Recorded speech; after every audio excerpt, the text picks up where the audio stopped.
ওষুধের থেকেও বেশি প্রয়োজন জনগণের দোয়া। সমগ্র দেশবাসী দেশনেত্রী বেগম খালেদা জিয়া সম্বন্ধে জানতে উদ্গ্রীব। আপনাদের সকলের অবগতির জন্য জানাতে চাই, এখানে যারা ডাক্তার আছে তারা এবং বিদেশ থেকে বিভিন্ন দেশ থেকে ডাক্তারদের পরামর্শ নিয়ে ওনার চিকিৎসা চলছে। আগে যেভাবে শুনেছেন বর্তমান স্থিতিশীল অবস্থা আছে।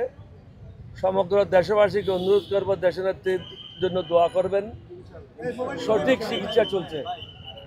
বাহিরের প্রায় ৩-৪টা দেশের ডাক্তার এবং আমাদের দেশের এবার কেয়ারের ডাক্তার সকলের সমন্বয়ে ওনার চিকিৎসা চালু রয়েছে এবং সুচিকিৎসা চলছে।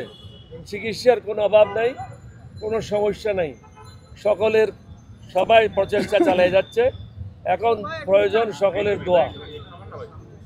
আল্লাহ যেন তিনাকে সুস্থ করেন, আবার আমাদের মধ্যে ফিরিয়ে নিয়ে আসেন। আপনাদের সবাইকে ধন্যবাদ। বিশেষ করে বিএনপির সবাইকে বলবো, আপনারা সব জায়গায় দোয়া মাহফিল অনুষ্ঠান করবেন। আমাদের দলের সবাইকেও বলবো দোয়া মাহফিল অনুষ্ঠান করে দেশনেত্রী বেগম খালেদা জিয়ার জন্য দোয়া করবেন। এখন প্রয়োজন সবচেয়ে বেশি ওষুধের থেকেও বেশি প্রয়োজন জনগণের দোয়া।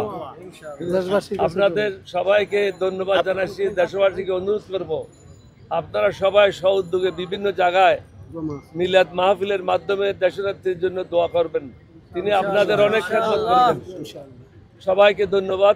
আসসালামু আলাইকুম। অনেকদিন রাজনীতি করছেন, আমি ভিতরে দেখতে পেয়েছেন বেগম জিয়াকে। আর একটা বিষয় হচ্ছে যে আপনাকে যে বলছে যে স্থিতিশীল আছে, এটা কি চিকিৎসকরা বলেছেন না কি অবস্থা আপনি জানতে পেরেছেন? আমি দেখে বলছি, আমি না দেখে কোনো কথা বলি না। আমার জীবনে এরকম হয় নাই। চিকিৎসকরা অবশ্যই কথা বলছে আপনার সাথে? আমার জীবনে আমি কখনো না দেখে কোনো কথা বলি না। চিকিৎসকদের সাথে কথা হয়েছে বলে এটা চিকিৎসার কথা বলছি, না হলে আমি কিভাবে বলবো? আমি তো চিকিৎসক না। চিকিৎসকরা বলছে যে সুন্দরভাবে চিকিৎসা চলছে। দেশি এবং আন্তর্জাতিক চিকিৎসকদের পরামর্শে ওনার চিকিৎসা চলছে।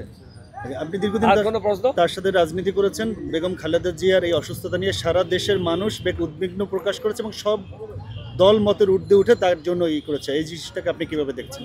ওইটাই তো বললাম, সবাইকে দোয়া করার জন্য।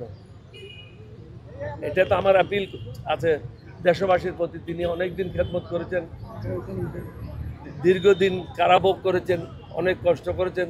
এখন আমাদের উচিত তার জন্য এই বিপদের সময় দোয়া করা। ধন্যবাদ সবাইকে। আসসালামু আলাইকুম।